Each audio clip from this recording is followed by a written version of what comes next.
throttle is exercise set, curtains on, all clear behind, ignition master on, fuel pump on. Okay, oil pressure is coming in.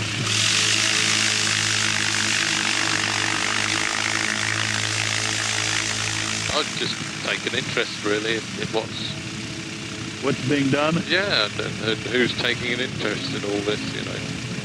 Well, it's a fascinating phenomenon, even if it is a bunch of farmers. It's still pretty neat. Yeah, I've no idea really where they come from. To be honest, I'm just here for the flying. But it makes your life more interesting, doesn't it?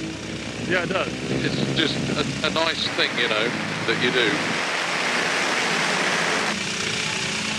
Now, have you ever seen anything that Freddie was talking about balls of light in the sky or any? Have you ever seen weird phenomena while you're flying? No, not really. Yeah.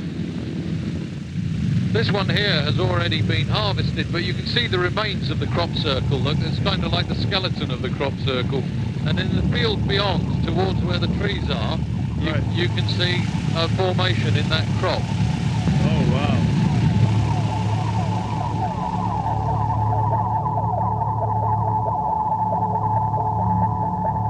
What energy systems could possibly interact with oats, barley, wheat, rice, and so forth around the planet and have crops stand, go down, cross sometimes 5 or 6 times at 90-degree angles and still lift up crop at the bottom of multiple layers and not find broken stems?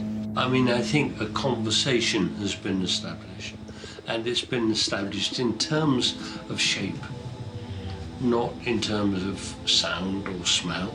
It's established in terms of shape. And so I believe the best way we can perceive it is by a knowledgeable investigation and analysis of shape and geometry. If Levengood, the biophysicist, is right, energies in microwave and plasmas are involved with the crop formation. I think it's definitely a higher intelligence, and I think the shapes are being created through an interface from our natural Earth, the ground energies, and this source, this energy that is coming into our Earth. And I think it's the interface between those two that creates the shapes.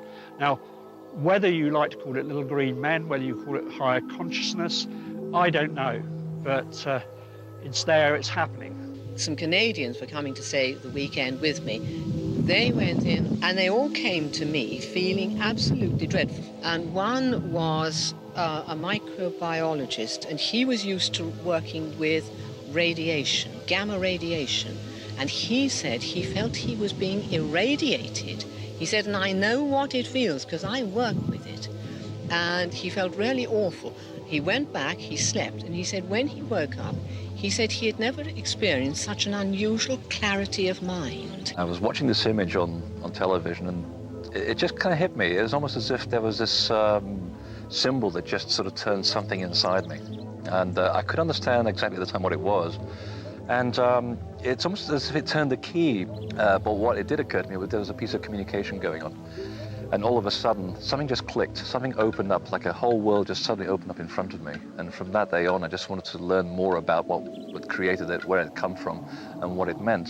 Whoever is initiating this phenomenon is massively gifted in their design skill. I was a professor of architecture at USC, and I've taught for much of my life. If it is a thermal plasma of unknown origin, what is the source of the energy?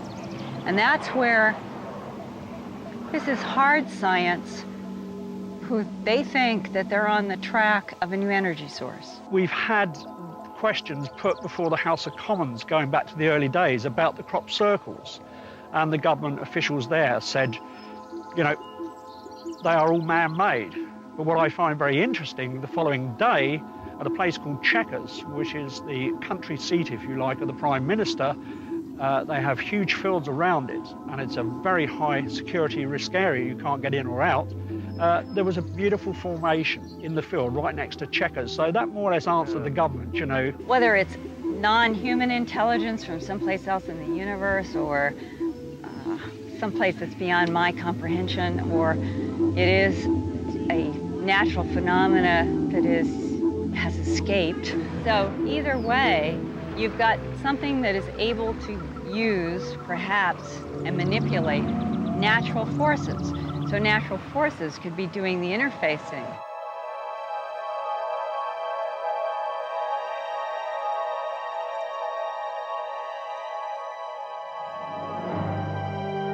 We're in Wiltshire, in England, one of the most historical sections of one of the most historical countries on Earth. Behind me, in this field, is a crop glyph. In fact, one of the most powerful ones to appear this year. You could see the sort of mass of air just moving when we got there about 2 days earlier. It was almost like liquid air just rotating above the field, and it was fascinating just to watch that. And my friend who's a psychic, she said, well, I think you'll find that Friday evening, Saturday morning, it's going to be there. So we booked a plane in advance, didn't tell anyone where it was going to be. So 7 in the morning, drove up to the airfield. There was fog everywhere. I spoke to the pilot and he said, look, where are we going to go? And I said, we're going to go to Roundway. And he said, well, that was the last plane flying there last night, and there's no crop circle there. You're wasting your money, and besides it's foggy. And I said, no, just take me there. Just trust me. So got on the plane, and we flew there. It's only about 5 miles from the airfield, and just as we got there, the fog just parted like a veil, and lo and behold, there it is. And all I can hear from the pilot is these exclamation marks, which I can't say on air. And he was just blown away by the whole thing, and they said, I think you're onto something here.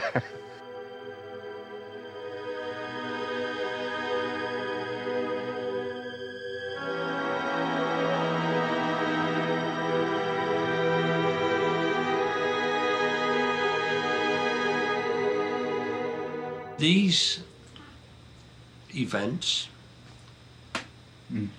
on time, perfect, flawless, never smudged, bing, how did that? This is not earthly. We may be on the track of something like a mini black hole that is interacting in some way with electromagnetic fields. In the real crop circles, and one of the main things that defines the real crop circles from man-made crop circles is that each one of these comes with its own energy field. It's largely electromagnetic. And two ways you can pick up this energy is either A, with dowsing equipment, which could be a pendulum, a copper rod. You can use your hands if you're very sensitive. Or you can use very sensitive electromagnetic detecting devices, which show that at the perimeter of the crop circles there's a sort of a shielding device.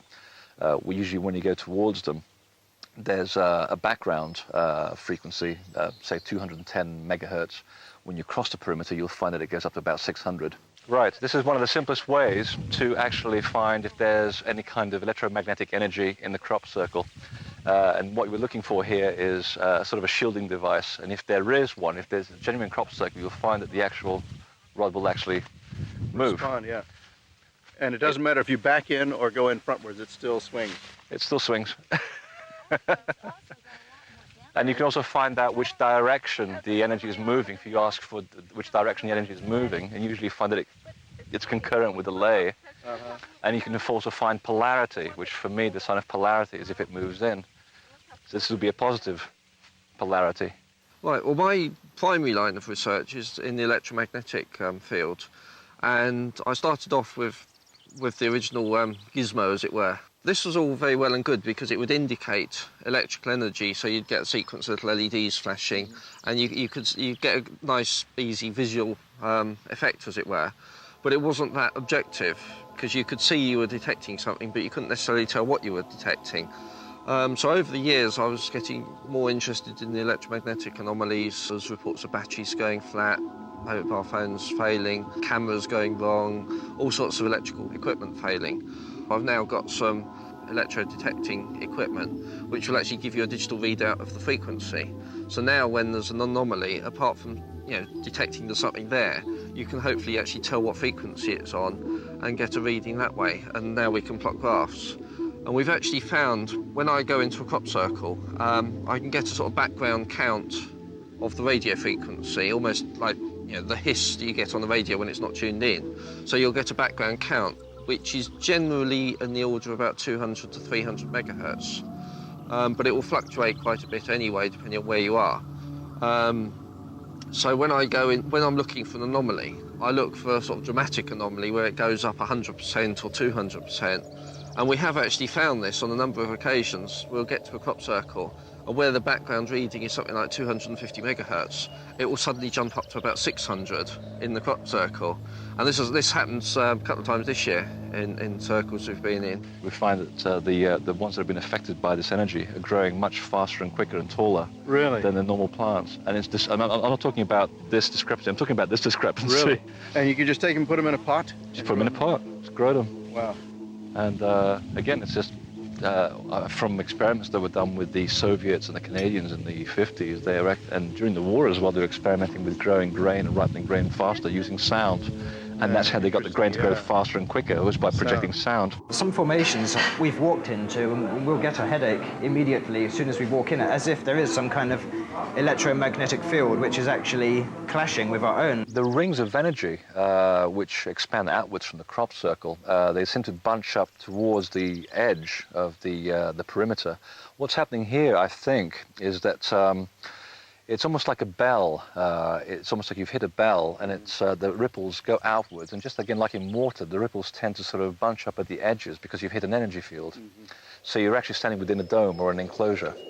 So they bunch up closer together as they actually hit the edge of that enclosure. Sometimes no more than 32 rings in about this much space. It would be ridiculous. We'd walk into a circle, we'd both get these real sort of nauseating kind of just around here, and it was a real sinusy kind of ache, and we'd walk out of the formation and it'd be fine, and we'd walk back in and there it goes again, and out and in, and it's kind of the same with it seems to affect sometimes electrical devices in a similar way. As I've used my cameras in circles where it just wouldn't work. It would just dead, flatten the batteries, and I'd walk out of the circle and it'd be fine. I'd walk back in and it wouldn't work.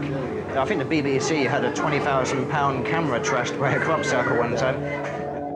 Sometimes when you fly over them, about 500 feet off the ground, there have been many, many cases, and particularly with a helicopter pilot who lives not far from here, who actually refuses to fly over crop circles because every time he used to do so, his equipment used to cut out in his helicopter, it's a little dangerous. Yeah. And of course the equipment is subject to electromagnetic interference. So if he's crossing the threshold of the crop circle at 500 feet, clearly there's something there which is interfering energetically with the instrumentation. So obviously something's happening above the ground. We also know that there's film which has been shot over crop circles that as soon as you clip the airspace, the cameras either fail, and I'm talking just one camera. There's one photographer who had 3 cameras fail on the same flight, and yet the film shot outside the crop circle is absolutely perfect. It's only when it clips the inside of this airspace things start to happen. So clearly there's something there. I think what happens when the formation first occurs, you get a very powerful energy residing there. And I mean, I have known it reside as long as 6 weeks, but it does decrease with each day, And I think the other thing that happens, the more people that go in, they tend to dissipate that energy. There's something happening here, and I'm liking to believe that it's not serious gamma rays, which are very harmful, of course, yes. Cause cancers and goodness knows what. So I don't know for sure, but something's affecting the instrument. But what it can be, I don't know. But it doesn't make any difference whether I hold it onto the ground, down there, or this height, or hold it up. So if it was contamination on the crop by, some residual contamination, you would expect it to go up. You expect it as you put the probe to the crop. Yes. It would increase the dose rate, if you like, would go up considerably.